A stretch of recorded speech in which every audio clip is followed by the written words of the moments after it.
Hello green മീഡിയാസിലേക്ക് സ്വാഗതം. ഈ ഒരു വിഷുക്കാലത്ത് തിയേറ്ററുകൾ ഇളക്കി മറിക്കാൻ അവൻ എത്തിയിരിക്കുന്നു. അതെ, ബസൂക്ക എത്തുകയാണ്. ഇപ്പോൾ തന്നെ ബുക്ക് മൈ ഷോയിൽ ഇൻട്രസ്റ്റ് 90K കഴിഞ്ഞിരിക്കുന്നു. അതായത് നാളെ ഒരുപക്ഷെ 95K, ഒരുപക്ഷെ 100Kയിലേക്ക് അടുത്ത ദിവസം തന്നെ കടക്കും എന്നുള്ള ഒരു രീതിയിലാണ് സിനിമയുടെ ബുക്കിംഗ് സ്റ്റാർട്ട് ചെയ്തിരിക്കുകയാണ്. ചാനൽ സബ്സ്ക്രൈബ് ചെയ്തിരുന്ന കാര്യം പരിഗണിക്കണമെന്ന് ഇടയിൽ ഓർമ്മിപ്പിക്കുന്നു. നിങ്ങളുടെ ആ ഒരു കട്ട സപ്പോർട്ട് ഉണ്ടെങ്കിൽ എത്രയും പെട്ടെന്ന് നമ്മൾ 75,000 സബ്സ്ക്രൈബേഴ്സിലേക്ക് എത്തും എന്നുള്ള ഉറപ്പാണ്. എന്നാലും ബസൂക്ക ഓരോ ദിവസവും മുന്നോട്ട് കുതിക്കുന്നു. സിനിമയ്ക്ക് മികച്ച രീതിയിലുള്ള ഒരു എക്സ്പെക്റ്റേഷനാണ് എല്ലാവരിൽ നിന്ന് കിട്ടുന്നത്. ഒരു ആക്ഷൻ ത്രില്ലർ ഗണത്തിൽ വരുന്ന ഈ ഒരു സിനിമ മമ്മൂട്ടി, ഗൗതം മേനോൻ, ഐശ്വര്യ മേനോൻ, ഹക്കിം ഷാ, സിദ്ധാർത്ഥ് ഭരതൻ, ഷൈൻ ടോം ചാക്കോ, ദിവ്യ പിള്ളൈ അങ്ങനെ തുടങ്ങുന്നു. ഒരു വലിയ താരനിരയോടുകൂടി തന്നെയാണ് വരുന്നത്. ഡീൻ ഡെനോ ഡെന്നിസിൻ്റെ ചിത്രമാണ് ഇത് ഡയറക്റ്റ് ചെയ്തിരിക്കുന്നത്. വിക്രം മെഹ്റയാണ് പ്രൊഡ്യൂസ് ചെയ്തിരിക്കുന്നത്. അതേപോലെ തന്നെ സിദ്ധാർത്ഥ് ആനന്ദ് കുമാർ അതിൻ്റെ ഒരു പ്രൊഡ്യൂസറാണ്.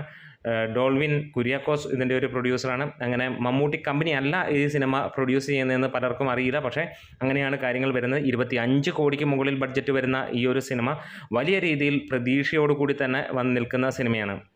ഈ ഒരു വിഷുക്കാലത്ത് ഏറെയും 4ഓളം സിനിമകൾ വരുന്നു. മലയാളത്തിൽ നിന്ന് തന്നെ 3 സിനിമകൾ അതേ ദിവസം തന്നെ റിലീസുണ്ട്. അതുകൂടാതെ തമിഴിൽ നിന്ന് അജിത്തിൻ്റെ സിനിമയുണ്ട്. അതും കൂടാതെ മോഹൻലാലിൻ്റെ എമ്പുരാൻ അതിൻ്റെ ഫൈനൽ റണ്ണിലേക്ക് ഓടിക്കൊണ്ടിരിക്കുകയും ചെയ്യുന്നു എന്നുള്ള വാർത്തകളാണ്. എന്തായാലും ഈ സിനിമകളെ എല്ലാത്തിനെയും വെല്ലുവിളിച്ചുകൊണ്ട് തന്നെ ബസൂക്ക തന്നെ 1ാം സ്ഥാനത്തേക്ക് എത്തും എന്നുള്ള പ്രതീക്ഷ തന്നെയാണ്. ക്വാളിറ്റി വൈസ് ബസൂക്കയുടെ മുന്നിൽ പിടിച്ചു നിൽക്കാൻ എമ്പുരാന് പോലും കഴിയില്ല എന്നുള്ള രീതിയിൽ തന്നെയാണ് നമുക്ക് ഇൻസൈഡ് അപ്ഡേറ്റുകൾ ലഭിക്കുന്നത്. അതായത് 180 കോടിക്ക് മുകളിൽ ബഡ്ജറ്റായി എന്ന് ഗോകുലം ഗോപാലൻ പറയുകയും 150 കോടിക്കടുത്ത് ബഡ്ജറ്റായി എന്ന് മറ്റ് ചില സോഴ്സുകളിൽ നിന്ന് പറയുകയും 250 കോടിക്ക് മുകളിലാണ് സിനിമയുടെ ഈ പറഞ്ഞ പോലെ പ്രൊഡക്ഷൻ കോസ്റ്റ് എന്ന് ആദ്യം പരക്കുകയും ചെയ്ത എമ്പുരാനെ കടത്തിവെട്ടും 25 കോടിക്ക് പിടിക്കുന്ന ഈ ഒരു സിനിമ എന്നുള്ളതാണ് റിപ്പോർട്ടുകൾ സൂചിപ്പിക്കുന്നത്. അല്ലെങ്കിൽ അണിയറ പ്രവർത്തകരുടെ ആ ഒരു കോൺഫിഡൻസിൽ നിന്ന് നമുക്ക് കാണാൻ കഴിയുന്നത്. ഇതിനോടകം തന്നെ സിനിമയ്ക്ക് ബുക്കിംഗ് തുടങ്ങുകയാണ്. അതായത് സോഷ്യൽ മീഡിയ ഇളകി മറിയുകയാണ്. സിനിമയുടെ ഓരോ അപ്ഡേറ്റുകൾ വരുമ്പോഴും ആളുകൾ കാത്തിരിക്കുന്ന ഒരു കാര്യം. ഓസ്ട്രേലിയ തുടങ്ങി അന്യ ദേശങ്ങളിലെല്ലാം തന്നെ സിനിമയ്ക്ക് നല്ല ഒരു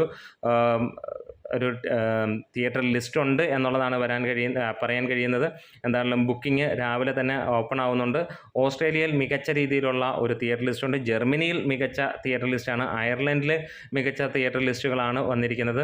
എന്തായാലും കേരളത്തിൽ എത്രത്തോളം തിയേറ്ററുകൾ ഉണ്ട് എന്നുള്ളത് ഇനിയും പുറത്ത് വന്നിട്ടില്ല. 200-ന് മുകളിൽ എന്നുള്ള ആണ് ഒരിക്കൽ കിട്ടിയ അപ്ഡേറ്റ്. ആദ്യം ലഭിച്ചിരുന്ന 350ഓളം തിയേറ്ററുകൾ ഉണ്ടാകുമെന്നുള്ളതായിരുന്നു.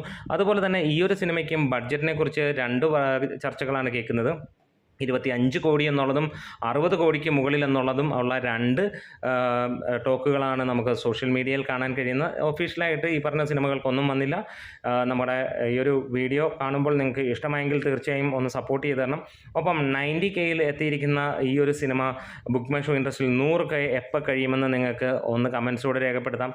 എന്താണെങ്കിലും ബുക്കിംഗ് തുടങ്ങിക്കഴിഞ്ഞാൽ ഇത് തീയായി മാറും. സിനിമ ഇറങ്ങാൻ വെറും 2 ദിവസങ്ങൾ മാത്രം ബാക്കിയിരിക്കുന്നു. 3ാമത്തെ ദിവസം സിനിമ തിയേറ്ററുകളിലേക്ക് എത്തുകയാണ്. നമ്മുടെ വീഡിയോസ് ഇഷ്ടമെങ്കിലും സപ്പോർട്ട് ചെയ്ത് തരണം.